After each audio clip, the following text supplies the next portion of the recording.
podcast is part of the Sports Social Podcast Network. No breaks, no breaks, no fear, no fear. The official British Speedway podcast. Welcome along, I'm Ian Brannan, and in this week's episode, despite the weather making its best efforts to throw a spanner in the works of British Speedway's playoff situations, we bring you some great guests. First of all, title winner of the Premiership Knockout Cup, Danny King, captain of the Ipswich Witches, and also racer for the Redcar Bears, joins us to look back on lifting a trophy at Vauxhall and ahead to what the playoffs have in store. As I say, we do have momentum on our side at the minute. We're coming off this cup final win, which is fantastic, and everyone's on a high. We got into the playoffs and everyone's buzzing. There's a good buzz around the club. Coming up on Sunday, it's the National Development League Riders' Championship, and we speak to one of the riders starting out possibly as one of the favourites, Jack Smith. I've sort of done my part in the National League, and I don't want to be hanging around that league for too long. I do want to be pushing on to the Championship and even the Premiership. That's where my sights are, and that's where I want to be in Speedway, and then obviously even riding abroad as well. That's what I want to be doing. And Chris Harris joins us, looking ahead to the playoffs with Glasgow. And is there another bomber on the horizon? Well, he keeps telling you he is. He wants to go racing. So, we'll see how he is. He's only free, so, he's... All this and more to come on British Speedway's official podcast. No breaks, no fear. No breaks, no fear. The official British Speedway podcast. Welcome to No Breaks, No Fear. It's what they call the business end of the season. Unfortunately, though, that means that when it rains quite a lot, there is not a lot of business going on, and it's been a fairly quiet week on that front as far as our podcast is concerned, because, of course, we were due to be having the first leg of the first semi-final in the Sports Insure Premiership on Monday night, but that was washed out at the National Speedway Stadium. However, they go again on Thursday, the Ipswich Witches up against the Belle Vue Aces, and that what should have been the second leg at Vauxhall will now be the first leg, and part two of that will be on Monday night at the National Speedway Stadium. But I'm pleased to say joining us this week as our special guest is captain of the Ipswich Witches, and of course the victorious Ipswich Witches, who have claimed the first major silverware in the Premiership this season with the Knockout Cup, defeating Sheffield last Thursday. Danny King is with us. Well, first of all, congratulations, Danny. That was some night on Thursday. You still had a job to do. The Witches got the job done, but what a party afterwards it was as well. Yeah, thanks, Ian. It was a fantastic result. I mean, the way things were going for us mid-season, it was hard to see us doing anything, but the way we turned it round and finished so strong, made the playoffs. I just think it gave everyone a bit of a lift, and then going into that cup final, we were confident, and what a result it was, and to lift that trophy in front of my fans was unbelievable. Yeah, and the way they handled it was brilliant as well. The people who didn't see the footage on BSN or weren't there, the gates opened, everybody was invited to come out of the stands and get on the centre green and join you all there as well. And it made for great photos, but also a great atmosphere for the fans who really felt part of this. It's been a long time coming. 1998, the last time that Ipswich claimed such a trophy, and obviously everybody knows about that team. That was one of the greatest British teams of all time. So they've waited a long time for this moment, and it was great for them to be involved, and it really sort of felt like an end of season celebration, but of course you've still got a fair way to go yet. Yeah, I mean, I think it was obvious from people who were there or see it on telly what it meant to the fans and to everyone in the club and the town. It's been a long time since they've won any silverware, as you know, and it's been a long time coming, shall we say, and the atmosphere on the centre green was fantastic. Pretty much everyone come down and you could barely move out there. It was brilliant, and as I say, to stand on that podium and lift it with all them fans in front of me was a very proud moment for me, and something I'm never going to forget. Yeah, an amazing evening. Let's talk about the meeting itself, because you still had a job to do. You were 6 points down.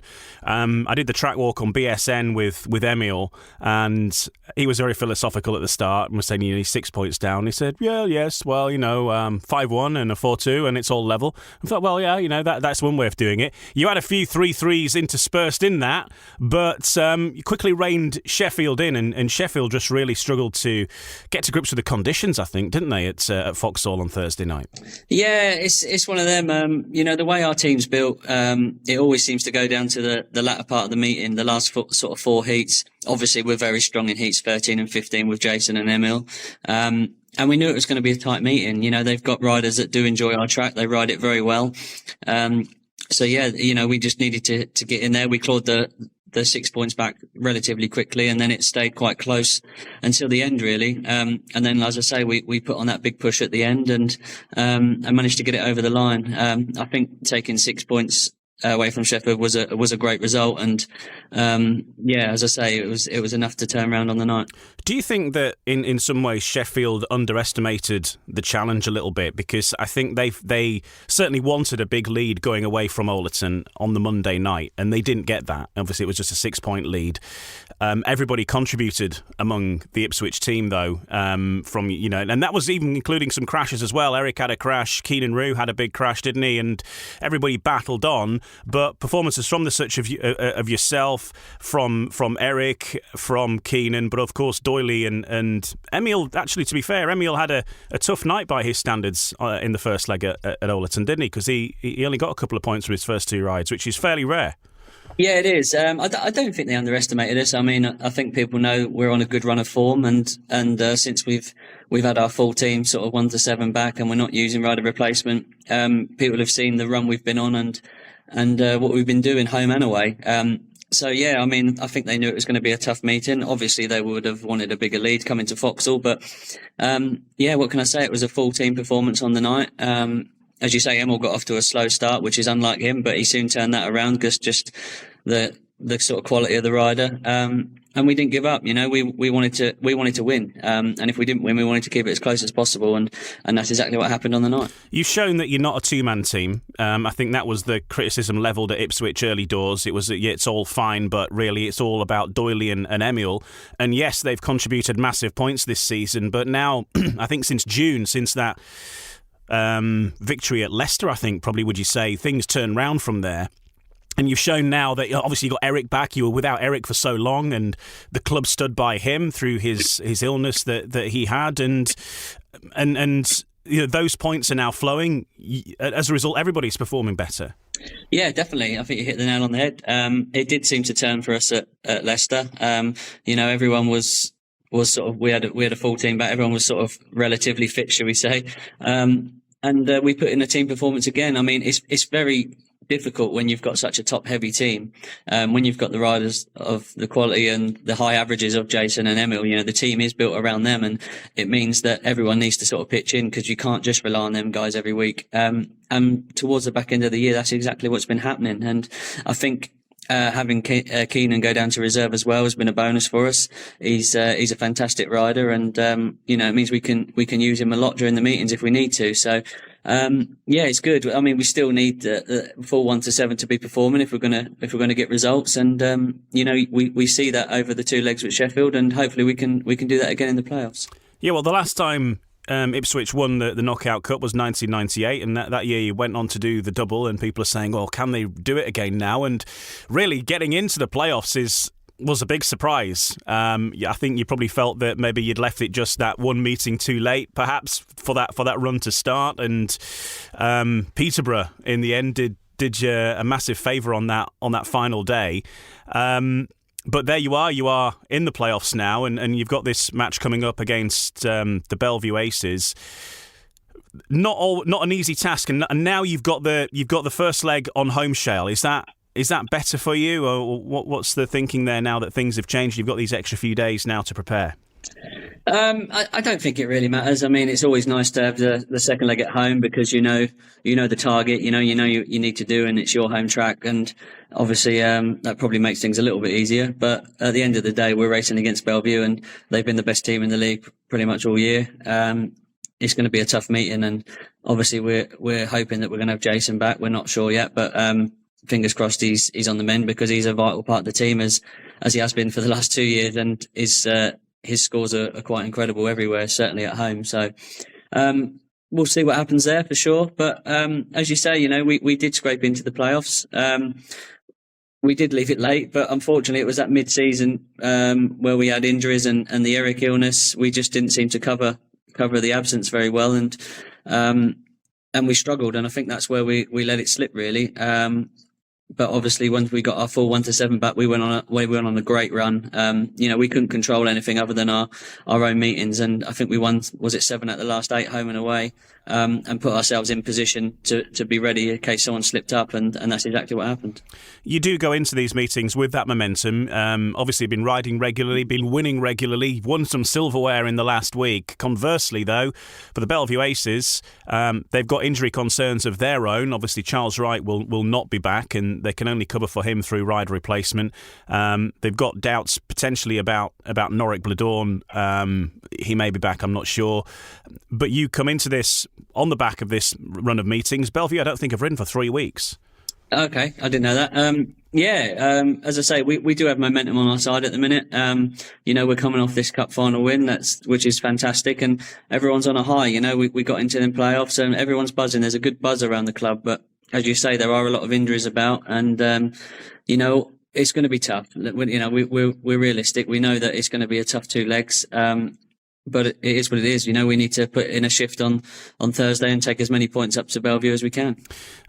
Clearly, you mentioned there Jason Doyle had a big crash in the GP in Voyens. I think people were relieved to see that picture they put on his Instagram of saying nothing broken. He did look fairly bashed up though, and he has said that a few days off the bike and he'll be back. So at the time of recording this on the Tuesday, as far as you know, there is a chance he could be back for Thursday, but they did have Bomber booked as a guest. You can't really replace Doyley though, can you? He's the only rider better than him in the UK is Emil. He already rides for you, and as far as guests go, that your options are reasonably limited, really, aren't they? But Bomber was the man for penciled in for the National Speedway Stadium at least. Yeah, it's always tricky, as you say. He's irreplaceable, really. Certainly with the playoffs, I believe you can only use a guest from a team who's not in the playoffs, so obviously that makes things more difficult as well. But yeah, we don't know what the situation with Jason is. He's very banged up, very lucky not to have broken anything. It was a horrendous crash. And obviously we wish him a speedy recovery because, obviously we want him back as soon as possible. And, we all know Jason, and we know he'll be fighting, as much as he can to get back. So, but as you say, Bomber coming in, you know what you get with Chris, don't you? He gives 100% everywhere. And obviously, if you're going to replace Jason with someone, it's going to be someone like Bomber who's going to go out there and give it his all in every race. Yeah, as I say, the options are fairly limited, and Sheffield had Max Frick riding for them in place of Woofy, of course, at Vauxhall. So you've got experience of seeing how he goes. He did all right, but it's hard when you come in as a guest, isn't it? You've guested for other teams, and it can be difficult to slot straight into the team and hit the ground running as a regular rider would. Yeah, of course. It's very tricky when you're doing a guest booking, but these guys certainly at that level are professionals. They do it week in, week out, and they know what it's all about. So as I say, it's tricky. It is hard to try and replace someone like Jason, but look, we'll do what we can. We'll do our best, and we're certainly going out there to win still. It doesn't change anything. A word about Emil Sayfutinov. He has been a revelation, I think, not just on the track, but as a character around British Speedway. I've never really seen a situation where fans, certainly take, for example, Sheffield, where Sheffield fans will applaud an away rider coming out of the pits after he's just done a job on them. It's rare that you see that, and there's a huge amount of respect for him and how he's conducted himself with the fans. He's had so much time and patience for photographs and autographs and getting kids sitting on his bike and all that kind of thing. It's just been a real demonstration of how to do it, really, hasn't it? It has. It's been amazing riding with Emil this year. The guy is very, very humble. He always has times for the fans, no matter what's going on. I've never seen him say no to a fan for a picture or an autograph. And he's actually really enjoying his speedway again. You can see that he comes every week. He's excited to be here, and he's enjoying the challenge of riding in England. And I think everyone can see, the quality of the rider still. And he's probably the best rider in the league at the moment. And everywhere he goes, he just performs, and he's a good team man as well. He's up and down the pits. He's giving advice out. You don't get many riders like that who've got that whole package, and Emil certainly has. Yeah, I love how it doesn't matter whether it's home or away. He comes in and he'll like shake everyone's hand, whoever that is. Riders, tea lady, whoever else. He's just makes an effort as soon as he arrives to go around, and it's quite nice, really. He just shakes hands with everybody he can see for about 5 minutes on his arrival. It's pretty cool. It is cool, yeah. Again, it just sums the guy up. He's just so happy to be here, and he loves his job, and he wants to do well, and he certainly wants to win, and obviously that's a bonus for us. I know, obviously, working with Adam Roynan on BSN, and Adam came up to me because Emil shook my hand, and he said, I know you. And he was like, Adam was amazed that he knew, but Adam rode with him, and we did this in the track walk the other day.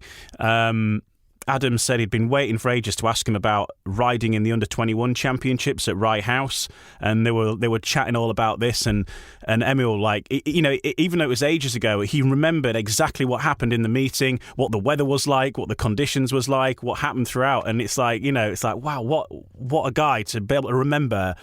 He could have just said, "Oh yeah, I remember that." It was ages ago, but he remembered absolutely every detail, all about his trip to Rye House. Maybe it just stuck in his memory for whatever reason. Yeah, I imagine his trip to Rye House would have stuck in his memory because it's probably the first time he'd have ever seen a track that small and tight. So I imagine he'll never forget that one. But I can imagine Adam being happy about that. Adam's speedway knowledge is unreal, and the things he can remember is crazy. So the fact that Emil remembered it as well, I'm sure Adam would have been over the moon. Yeah, absolutely. On the subject then, and back to Belle Vue then, you get in action on Thursday night, scores all 0. Obviously the mission there is to come away from Foxhall with as big a lead as possible. On previous visits though, it's been fairly tight, hasn't it? Belle Vue have won at Foxhall a couple of occasions now, both times actually. Most recent one though, it was a last heat decider. So you can keep it tight, and of course, as we mentioned, Belle Vue will be on rider replacement, so maybe that gives you a different lineup to what you've previously faced. Yeah, that's right. They've been a bit of a bogey team for us this year, and at the end of the day, it's the playoffs, and we can't be keeping it tight. We need to be taking a lead up to Manchester, so we need to put everything on the line, and we need to go out and perform on our home track in front of our fans, and we need to build up a lead because it's not going to be easy up at the National Speedway Stadium. We mentioned Doyley in the Grand Prix. Of course, there's the other big talking point is what happened with Bartosz Zmarzlik, and we've never seen anything quite like that. Is it an easy mistake to make to put on the wrong Kevlars, Danny? I don't know. I'm shocked at everyone else, really. I guess it is. These guys have a lot of race suits available to them. Obviously, they're carrying a few purely in case they have a crash or in case they get too filled in. But obviously, there are rules. And for us, it's quite simple. We get one race suit, and it's pretty obvious that that's your team race suit. I guess in this case, it wasn't quite as obvious, and obviously it was a mistake. I'm sure he didn't do it on purpose, but he paid the consequences for it, and it just seems very, very strange. But you got to feel for him, really. And but if the rules are the rules, I guess he can't do much about that. All he can do now is concentrate on touring and trying to get his world title. There just seems to be sort of a bit of an expectation that because it's Bartosz Zmarzlik, the rules should have been bent because the fans were there to see him. Obviously, the fans were there to see other riders as well. But it comes down to, I suppose, if you're going to apply the rule to any rider, whether that's like the track reserve or whatever, anybody else did that, then surely you can't bend it just because you're world champion. I suppose they've got to apply throughout, and it might be a harsh rule, but that is the rule. Yeah, I mean, it certainly seems harsh, but as you say, rules are rules, and if everyone's in the same boat, you'd like to think that they do the same for any rider, not just towards Bartek. But it just put a bit of a downer on the meeting, I thought. As you say, people turned up to see him ride and potentially to try and claim a world title on the night. I believe he could have done it. But yeah, obviously it's something they feel strongly about and something they're pushing. So I'm sure now riders will be making sure they got the right suit on come race day. We will be doing it again. A 6-point lead for Bartek now going into the final round in Torren. If you're Freddie Lindgren, you're thinking here at this point, you're never going to have a better chance. Oh yeah, 100%. I mean, it's closed it right up, hasn't it? I mean, obviously, I'm sure Bartosz is still the favourite, certainly in Poland, in his home country. But that puts a lot of pressure on Bartos as well now. He's not got that big comfortable lead that he's sort of had, that buffer. And if you're Freddie, like you say, you've got nothing to lose. He's going to go out there and put everything on the line, and it certainly makes for an exciting last final round. Let's talk about the Cab Direct Championship then with the Redcar Bears. How's life been for you with Redcar this season? A new club for you. Of course, you were with the Poole Pirates the last couple of years, back-to-back league titles there. We'll talk about them in a moment. But so far, your season with Redcar, and how you've been enjoying it, really? I've loved it. I've absolutely loved it. It's been a great year. Obviously, it was a new challenge for me.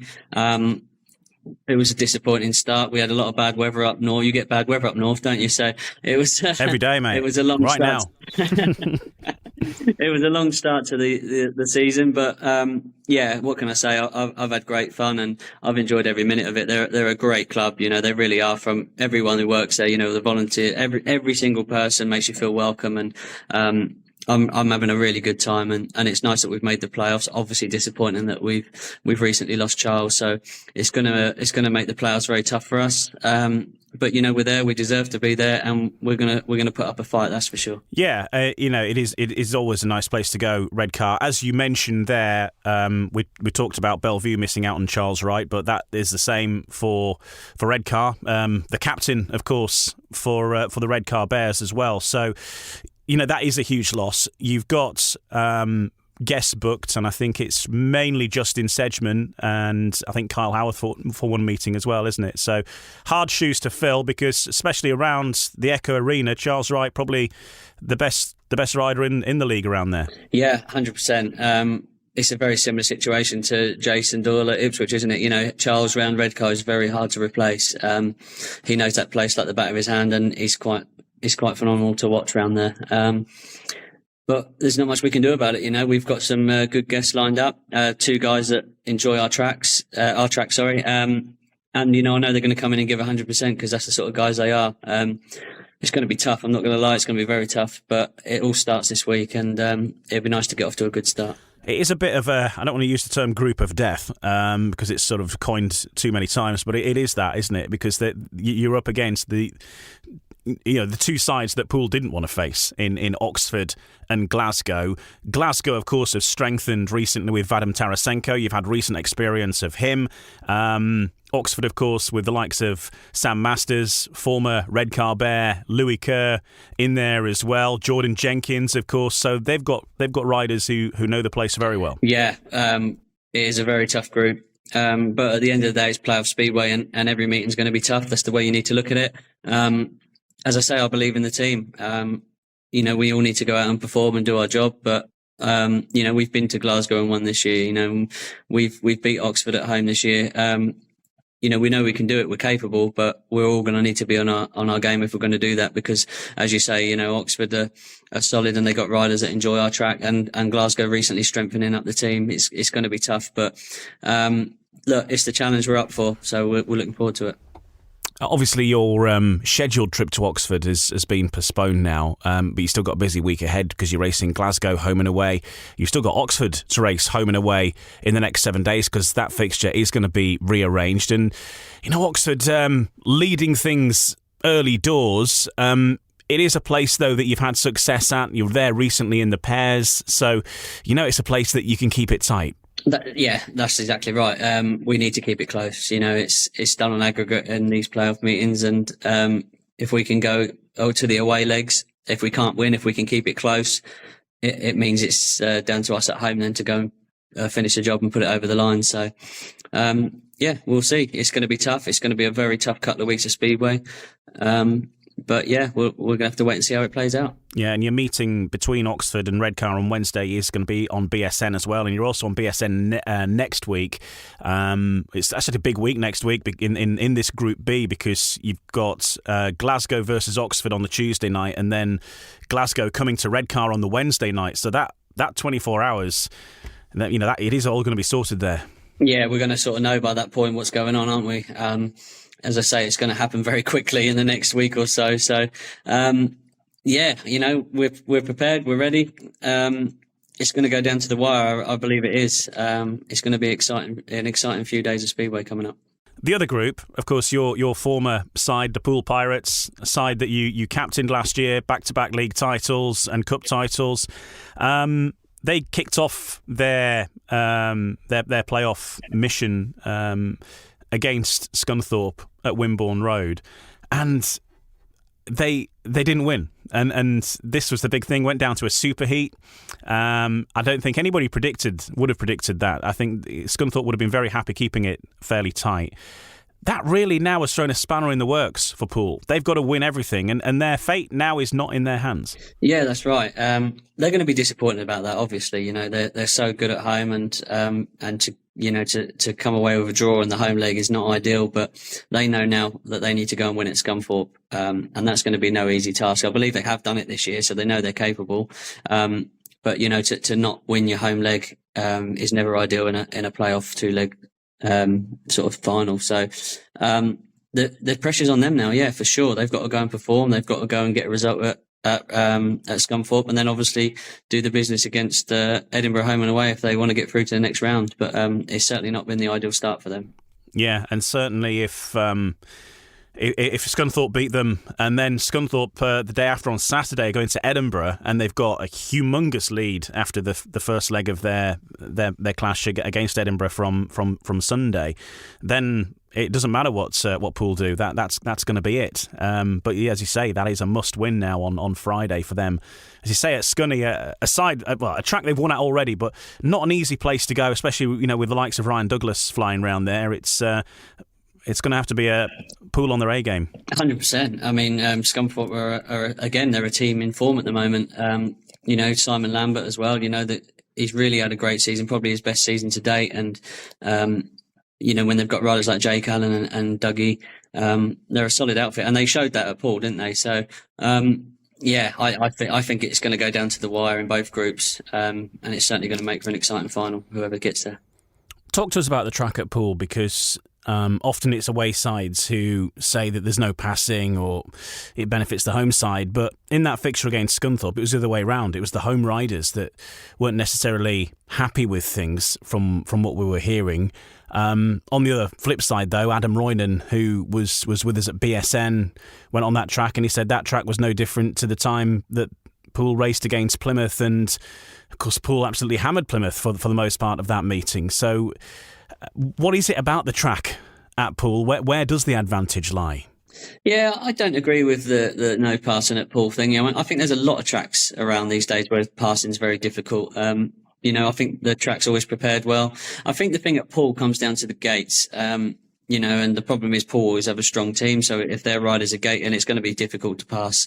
It's just the nature of the beast. But in terms of the track, I think the track's great. It's a good shape. It's always prepared well. And the fact that they redress the track every 4 heats as well, it means you're not chasing up under the airbag for a dirt line. They bring it back to the curb so you can use the whole track. So I think I definitely wouldn't agree with them comments. As I say, there's a lot of tracks in the leagues that passing is difficult. I think it's just the way Speedway is these days. Yeah, gating's certainly very important, and we saw actually something I think you pointed out on one of the track walks we did on BSN, where I think on that third and fourth turn someone went for the dirt round the boards and sort of dropped off the camber down the back and went backwards. It's there are those quirks, I guess, about it, but I think there was some decent racing, but also Poole unsettled perhaps by Ben Cook, and he had a crash, didn't he, and sort of set himself back and sort of unsettled things a little bit. He wasn't on his best form. No, unfortunately, because the Cook brothers have been hugely important, haven't they, this season together when they've been paired at 3 and 4. Yeah, I mean, you call it the engine room of the team, and they've been solid all year. And Ben's having a fantastic year for both Peterborough and Poole. And obviously, the way the team's built as well, they rely on Ben's scores, and he was in the wars that night. He had a lot of bad luck and a nasty crash, so he was certainly feeling second hand. But it's been a tough year for them at times. But it's the way it goes. It's Speedway, and what can you say? It was a shock result for sure. You won a league and cup double with Poole last season. You could actually still do it with Redcar because, of course, in the playoffs and also still in the Cab Direct Championship Knockout Cup as well. You've got a fixture against Scunthorpe to come, but awaiting the winners of that in the final will be the Pool Pirates. So there is a potential twist yet in the tail. It's one that's sort of bubbling away on the back burner there, but you've already got a taste of lifting one knockout cup. You could lift the other as well. Yeah, definitely. Obviously, we've got Scunthorpe in the next round, and we all know what they're about at the minute, so we know how tough that's going to be. But yeah, potentially, if we can get through that, we'll be meeting Poole in the final, which is going to be another close encounter, I'm sure. But yeah, as you say, it's sort of been put on the back burner. I think we're doing the playoffs first, so we're going to do that first, and then it'll be a big finale at the end of the year to see who wins the cup. Yeah, exciting stuff. And how are you doing in the various on the social media for Redcar? You've been doing various challenges on a bit of a weekly basis, really. I think golf was the most recent one, wasn't it? How are you faring in these challenges among your teammates? Among my teammates, all right, but it's my team manager that's getting under my skin at the minute. He keeps beating me. Gav likes to remind me every week that he's beating me, and he's keeping a bit of a score chart. I think he's taking it a little bit more seriously than I am, but I'm starting to think I need to up my game because I can't keep getting the stick I'm getting off him every week. He is good. He's one of these guys, isn't he? He's good at every sport. No, whatever it is, he just has a natural talent for everything. I go with annoying.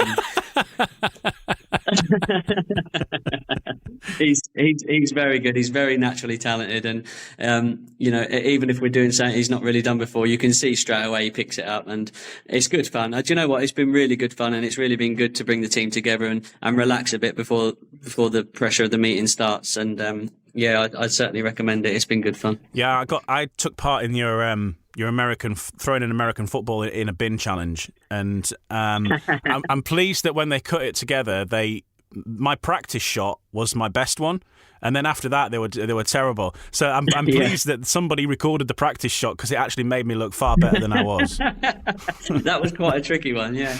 No, we've had some good challenges. We've had golf, we've had cricket, we've had American football. We've had unicycle racing, which I did win that one, by the way. I'd like to put that one down.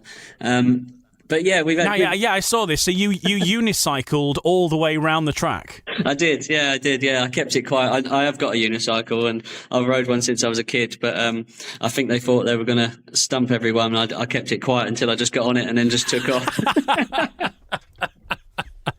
You could only have topped it if you'd got on and started juggling all the way around as well. Yeah, maybe next year. We'll practice.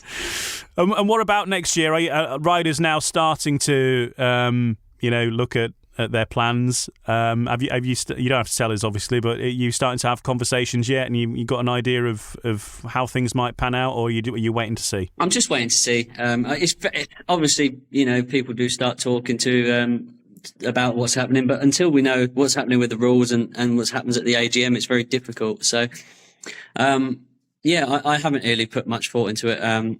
It's a very busy time of year, and I try and concentrate on that. But I'm guessing in the next month or so, things will start happening, and conversations will start being had. Good stuff. Well, look, all the best for the playoffs. It's always great chatting with you, and hopefully, whatever happens, you have a safe end to the season, because of course that's the main thing, and maybe get some silverware on the way as well, because that would be welcomed with open arms at both of your clubs, the Ipswich Witches and of course the Redcar Bears in the Championship as well, and then that'll be it for you, really. There's no other tournaments sort of lurking in the background for you anywhere else. That'll be it when this league season here is wrapped up. You're not involved overseas, are you?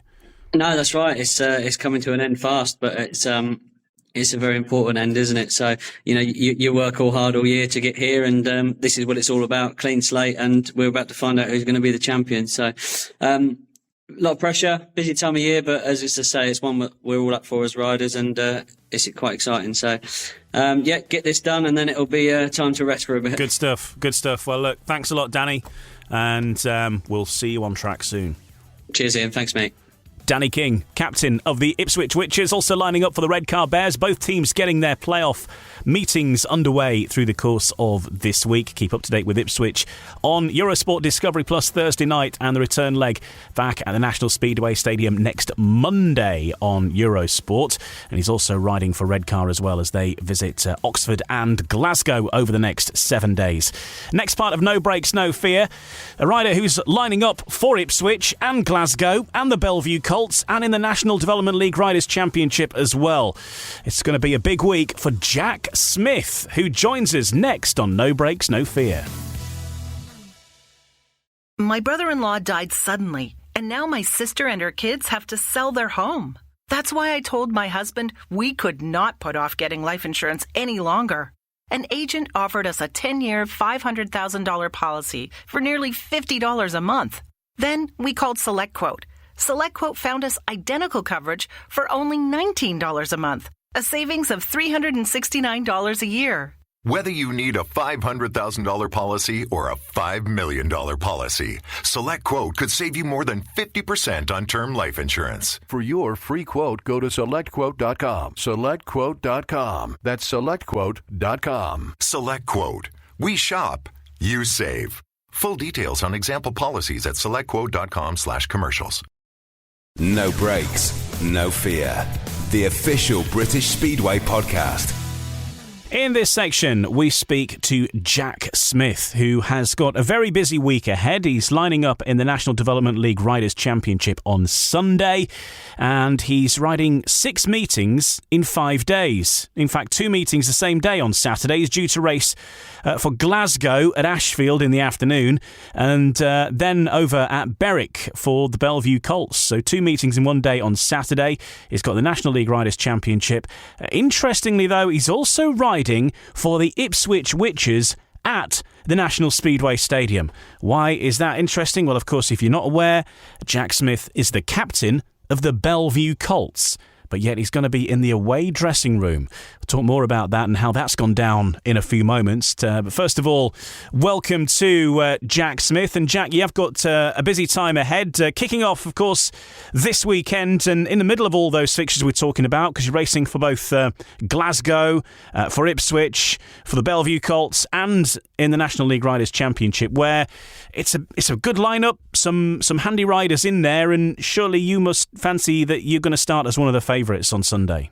Hi, thanks for having me on. Yeah, definitely. It's it's a great field. The NLRC usually does have a strong field. It's the best probably of the British youth in the country. So it always has a great lineup. And I've been to Workington a couple of times now, and I finished second in that Susan Roper Memorial meeting, and I feel like I've got a good idea of the track, and I'll be going into that meeting. Obviously, like you said, probably as one of the favourites, but I'll want to go and win it. So hopefully it's a good day. Yeah, and obviously it is a new track and everybody's getting used to it. It's sort of the unique bit, really, isn't it? That it's a leveller for everybody. And I know that not everybody's really got it fully sussed out yet. It is sort of a little bit based and a little bit similar to Belle Vue. So I don't know if that gives you an advantage or not, but are you finding similarities in some ways between the two?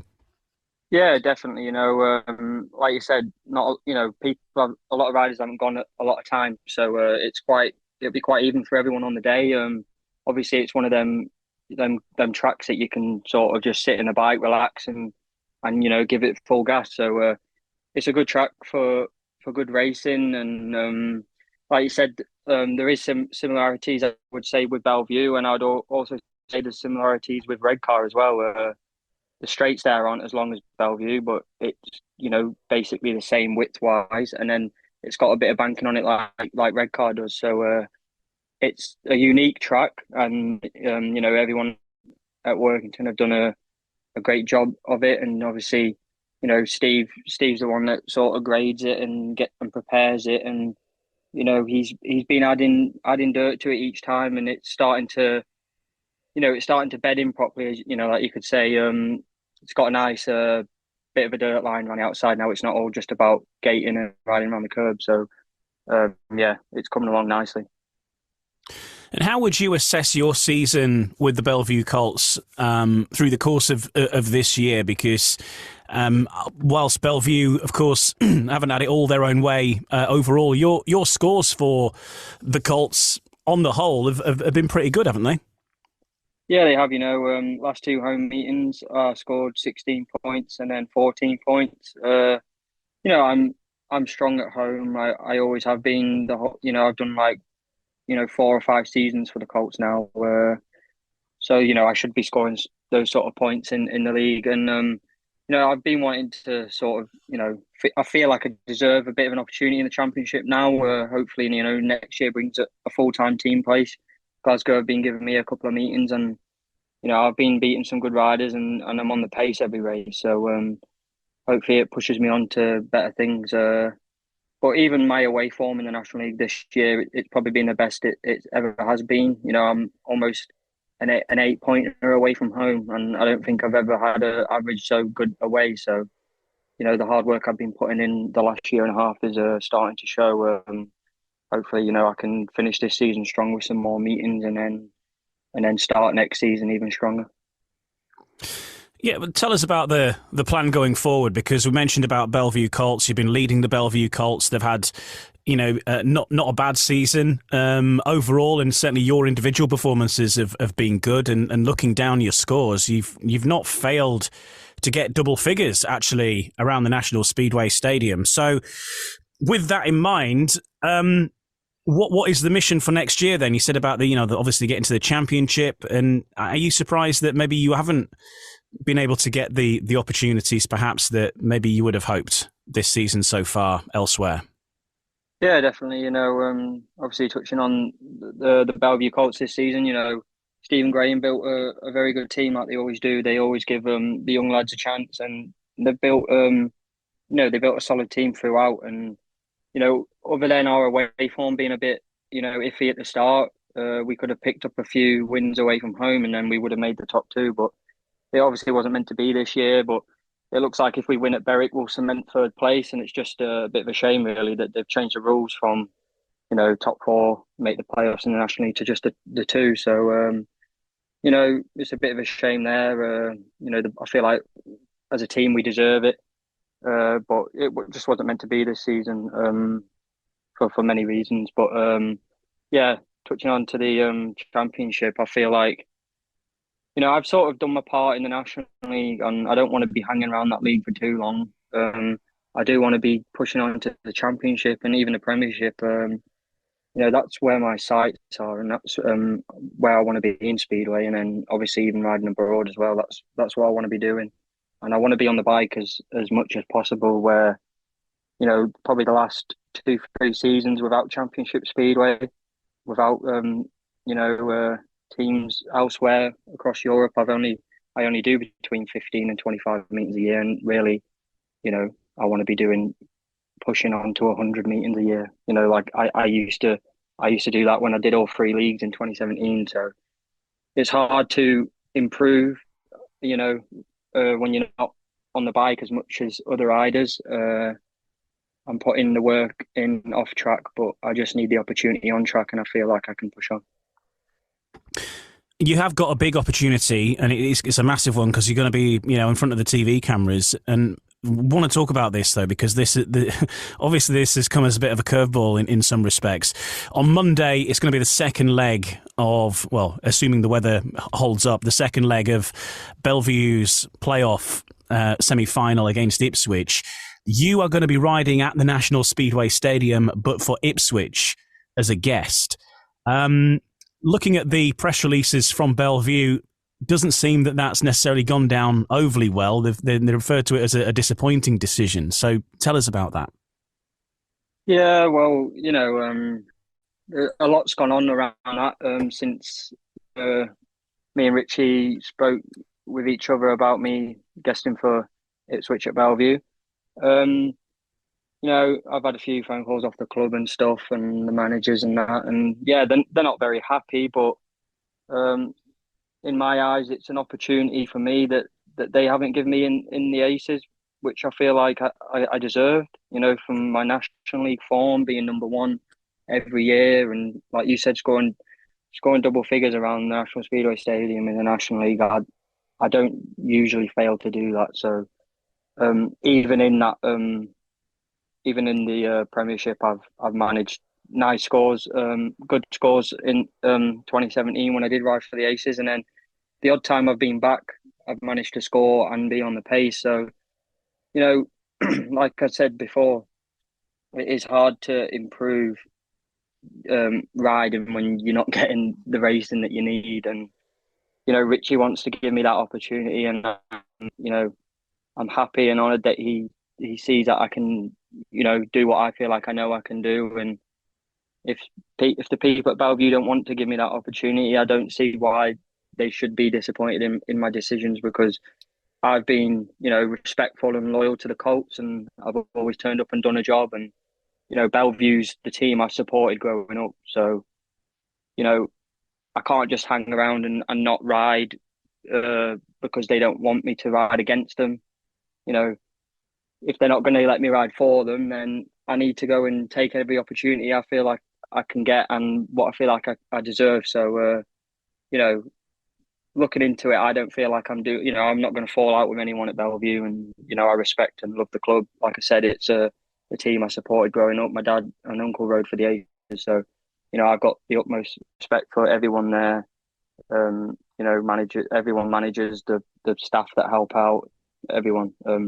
It's basically my home, that track. So, I feel like I deserve this opportunity, and I'm going to take it with both hands. And obviously, I thank Ipswich for giving me the chance. So, can you put your finger on why you haven't been given the chances this season? Because obviously there has been opportunities.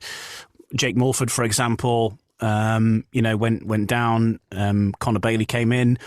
Connor Bailey obviously is a Belle Vue asset anyway, so you can see the link there. But did you feel that maybe there have been other opportunities where you could have got into the side and you've been overlooked? Yeah, definitely. Because last year me and Mulford both rode for the Colts. I get on with Mulford well. I like the guy. But he got the Aces chance at the start of this season, and I was number one for the Colts all year and top scoring in the team home and away. So I didn't really understand what else I could do to get the opportunity. And then obviously he was unfortunate with his injury, and I still didn't get called in, even though I did that guest booking against Wolves. And you could say Wolves have probably been, one of the stronger teams this season. Obviously Belle Vue finished top, but Wolves have been very strong this year. So to go into that, basically towards the end of the season, midway through the season, without sort of racing at that level and getting paid free and being on the pace in all my races, I didn't really understand what else I could do to get the call up. But I suppose there's a lot of politics in Speedway in a way, and teams want who they want, managers want who they want, and I suppose in a way, if your face doesn't fit, then you're not going to get that chance. You have got a big week coming up, and you can influence the playoffs in both leagues, actually, single-handedly, can't you? Because you got that one with riding for Ipswich, but also riding for Glasgow, I assume in for Ace Piper is that. So you've got their fixtures coming up against Redcar and against Oxford, and then away at Redcar as well. So you've got a busy time there, and then the National League Riders' Championship interspersed. That's, 6 meetings in 5 days for you? Yeah, definitely. This is what I ride Speedway for. I want to be busy. I want to be racing my bike as much as possible. Glasgow, at the end of the day, are my parent club. I'm an asset at Glasgow, and they've seen my scores in the National League, and the 2 times I've guested for them now, they've seen how well I am going on the bike. Compared to previous years, they're giving me that chance and opportunity, and I'm grateful for that. And obviously, like you said, 6 meetings in 5 days, and that's what I want, and that's what I ride Speedway for. And hopefully, these next 5 days, come this weekend, can really push me on to sort of cement places in different leagues next year, and prove to people that I've worked hard at it, and I want to make my mark in Speedway. I don't want to just be riding National League Speedway for the rest of my career. Yeah, well, I think, as I say, you've had to wait for your opportunities, but, big opportunities. And this week, if you're going to take them, now is the time, isn't it, where promoters, team managers are starting to look to next year now, and, things are up for grabs. So it's worked out for you the perfect stage for you, really, to, you've got the opportunity. It's up to you to take it now, isn't it? Yeah, exactly that. Because at the end of the day, no one remembers how everyone was racing at the start of the year. They remember how they finished. So, if you can finish a season strong and you can have some good meetings and some good races towards the end of the year, then it sticks in promoters' minds, it sticks in fans' minds, and it can start your next season off with a few team places, so and a few clubs interested. So that's the plan. I've struggled at the start of this month with a chest infection, and I've been riding through that. But I'm cleared of that now. So these next 5 meetings I've got booked in, I'm going to be giving it my all. And like I said at the start, like, people remember how you finish a season, not really how you start it. So. Awesome stuff. Well, look, thanks for joining us, Jack, and we'll see plenty of you, because you're going to be on both Eurosport and BSN, as well as for people to see you live in person too. So all the opportunities are there, and we look forward to seeing how you go. Thanks for that, and cheers for having me on. Jack Smith. Now, in the next part of No Breaks, No Fear, we're chatting to Chris Harris. He's having a bit of a review of his season so far, the highs, the lows, and what about the next generation of bomber? Little Cruz is 3 and has been getting some track time, and Chris Harris also looks forward to Glasgow's prospects in the playoffs. No Breaks, No Fear, the official British Speedway podcast. In this final part, then, we hear from Chris Harris, a proper British Speedway legend, and well done to Chris, finishing second in the World Long Track Championships last weekend, by the way. Silver medal runner-up to Martin Smolinski, who won the overall title in the end. It went down to the very final round, so near yet so far. But Bomber's decision to take weekends off and concentrate on his long track, obviously bearing fruits with a world silver medal.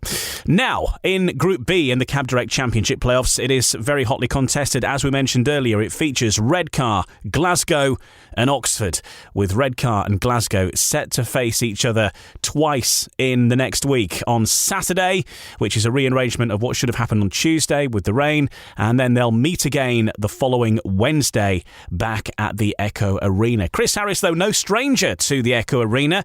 Long time he was the track record holder around there, and a place he relishes visiting.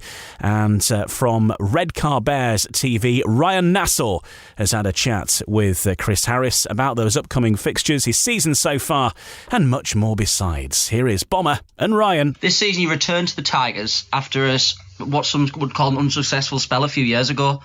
Did you have any reservations about returning? No, when I made the decision, I wanted to leave Berwick because I wanted my weekends free from a long track. And I knew Glasgow was interested. Once I sort of said I wasn't going back, it was sort of an easy decision, really. I thought out that I underperformed last time I was there. With different circumstances, my daughter was born. We had a lot of bike problems, engines blowing up pretty much every meeting. It felt like, and the equipment wasn't up to standard for what I wanted, and I just felt like I just needed to go back there and sort of owed it to the Glasgow management and fans to give them the proper Bomber Harris, as I call it, and I feel like I've done that this time. On a different note, you've been to Redcar 2 or 3 times this season, and we haven't seen the Bomber as in league fixtures, because in the first meet you had quite a few engine failures. Is it something about the track, or is it just bad luck? I think it's just bad luck. I actually like the track, it's always prepared well. It's always great racing. It's just of late I keep something silly goes wrong. I had a bout go today. My spoke broke at the same time as when I pulled up in that race win when I was leading. So, and then obviously crashing heat 13. Today was one of them days. Hopefully that's out of the way now for the playoffs. Obviously, in the last couple of years, you've had a bit of a renaissance. Do you think COVID helped you in that regard? Because I do remember reading that it gave you a thing of I want to ride as long as physically possible. Yeah, obviously when we wouldn't ride in, it sort of opened my eyes a bit that I'm definitely not ready to retire. I enjoy riding my bike, I enjoy racing, and I've sort of looked at it and think, you're a long time retired, and I don't want to be one that retires and maybe come back in a year or two to come back to it. Once I retire, that will be it. So I want to make sure that I cram as much as I can in while I'm fit and healthy and enjoying it. So when I do retire, I can retire and say, I'm done for good. Obviously, there was a lot of conjecture when you left Leicester. Well, you were sacked from Leicester and you went to Peterborough. Looking back, do you obviously you disagree with the decision, but why do you think they made that decision? I'm not sure really. From what I think they jumped in quick, and Stuart said himself, he jumped in too quick to replace Nick and with Batch, and it wasn't sort of the right fit, I guess. And yeah, they had to make changes, and he said he needed 2 to go. So with Batch and obviously I was the obvious choice, I guess, not performing is the standard that I wanted to, I guess. But and the riders that they was going to bring in was a Grand Prix rider, but it sort of all fell through, I think. And then so it didn't pay off in the end. Did you see it coming?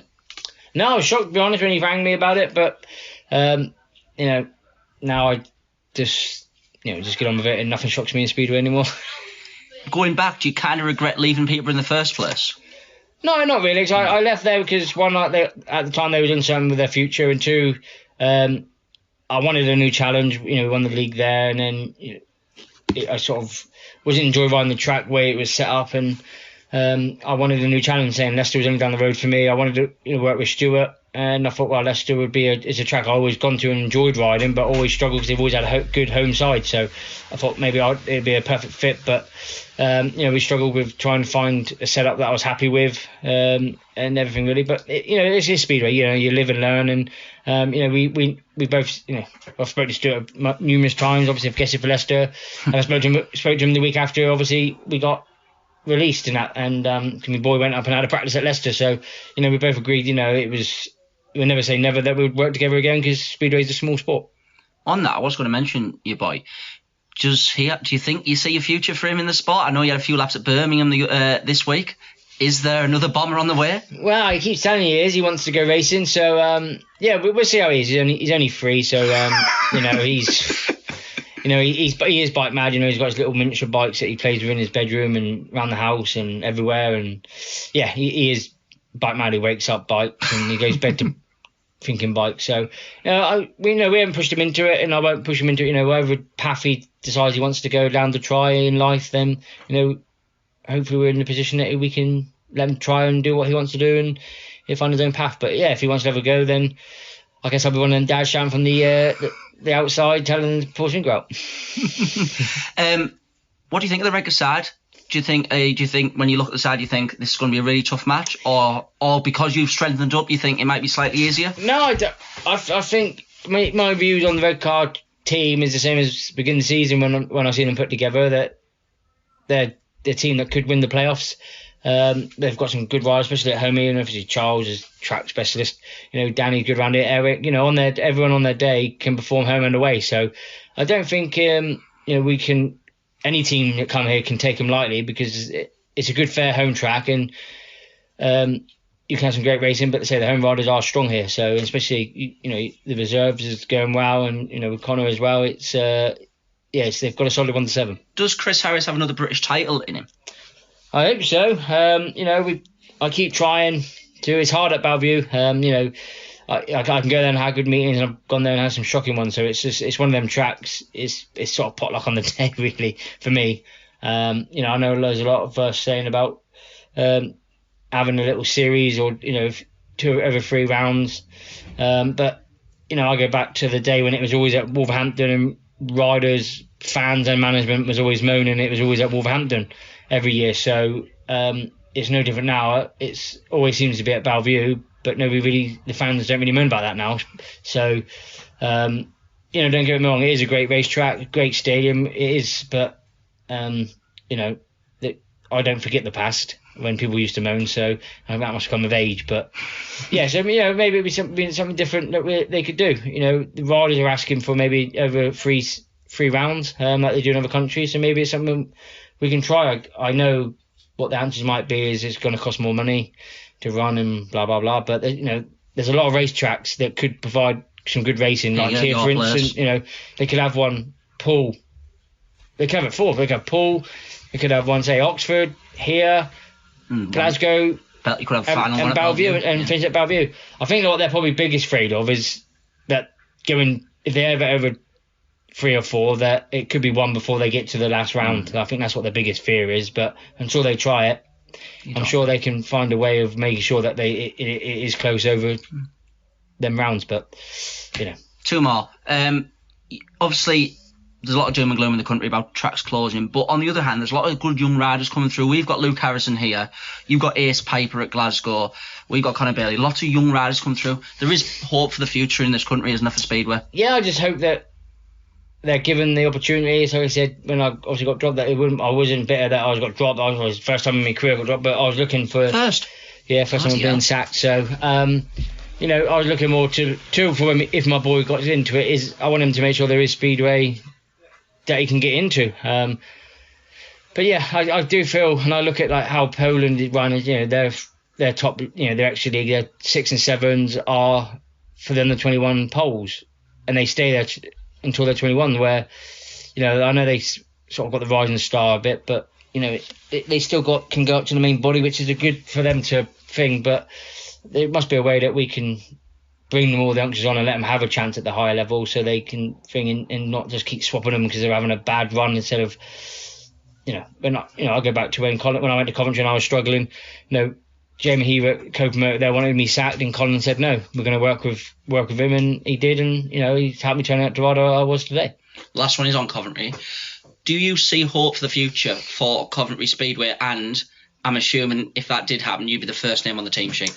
I speak to Jeff quite a bit when I see him. Obviously, Jeff Davis is obviously one of the organisers trying to get it back. So, I try to keep update to it all. And, for me, Coventry was always one of the best racetracks to race on when it's prepared right, like everywhere really. But, I spent, 14 seasons overall there, on and off. So we had a long time there, and I've got a lot of love for the place and fond memories. So I definitely would, Jeff knows if they come back that I would be willing to go back there, and I've told them I need to get it back before I retire so I can have my retirement there. So fingers crossed they can get it back. They got Oxford back, but I ain't got 15 years to wait for that one for Coventry to come back. Yeah, and Bomber there ending on a poignant note, and of course best wishes to all of those involved in the fight to bring back Speedway and motorsport in general to Coventry's Brandon Stadium. The inquiry is underway this week. Already we've heard submissions from the Premiership CEO Phil Morris and also Chris Van Stratton, a couple of the people so far making their cases. You can keep up to date with that online, and there is actually live streams of the hearings as well, which you can keep up to date with through the course of the process. So looking ahead at the week ahead in British Speedway, starting in the Sports Insure Premiership, Ipswich host Belle Vue in what's become the first leg of their playoff semi on Thursday. The tie will then be completed in Manchester on Monday, September 25th, while the same date the first leg of the clash between Wolves and Sheffield. That semi-final takes place at Monmore. The main feature on Eurosport and Discovery Plus will be that fixture at the National Speedway Stadium, though, on Monday, and of course you can see Ipswich versus Belle Vue this Thursday on TV. In the Cab Direct Championship, all 3 matches so far this week have been postponed due to the weather. Glasgow versus Redcar, Poole versus Edinburgh, and Oxford versus Redcar. The next fixtures will be on Friday, and big fixtures they are too. Huge match at the Eddie Wright Raceway. The Pirates travelling to Scunthorpe. In what could definitely be a pivotal fixture, the Scorpions then visit Edinburgh in a rearranged fixture on Saturday evening. Meanwhile, Group B, Oxford look to complete a 100% home record when they host Redcar. The return fixture takes place Echo Arena on Friday. Glasgow then take on Redcar in a rearranged fixture on Saturday afternoon. It's a 2 p.m. start time there. And in the National Development League, Leicester host Oxford on Saturday in a clash of the club's favourite to complete the qualification for the grand final. Meanwhile, Mildenhall still in with an outside chance. The Fen Tigers visit Edinburgh on Friday. And there's also due to be action on Saturday at Berwick as well. And that will be up against the Belle Vue Colts on Saturday night. And then, of course, the top riders in the league compete for the National Development League Riders' Championship at Workington on Sunday afternoon, and that fixture will be live on BSN, as will the fixture on Friday at Scunthorpe versus Poole, Edinburgh versus Scunthorpe, and the National League Riders' Championship at Workington, all on BSN over the course of this coming weekend. So it's getting to the exciting time of the season. There's lots of things and twists and turns to come. and we'll be here next week to round up all the events of the 7 days that we're currently in here on No Breaks, No Fear, the official British Speedway podcast. Don't forget to check out our previous episodes as well.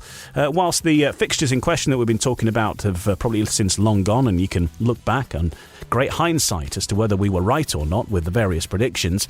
Some great guests over the course of the last few weeks as well, so check those out and listen to them at your leisure. Keep up to date with everything.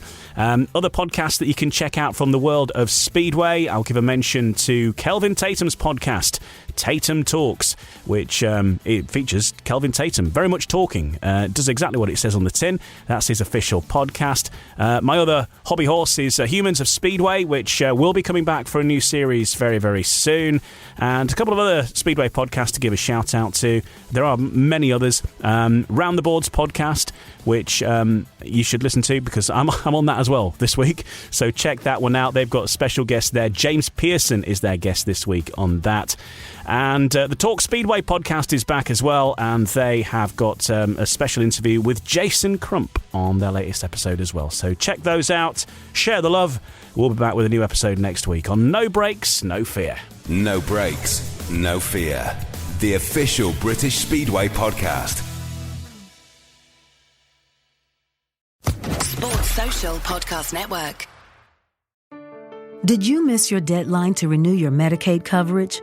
You can still send your completed annual review form to Healthy Connections Medicaid.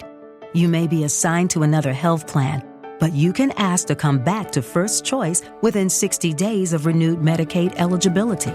It's your family. It's your choice. First Choice is the right choice.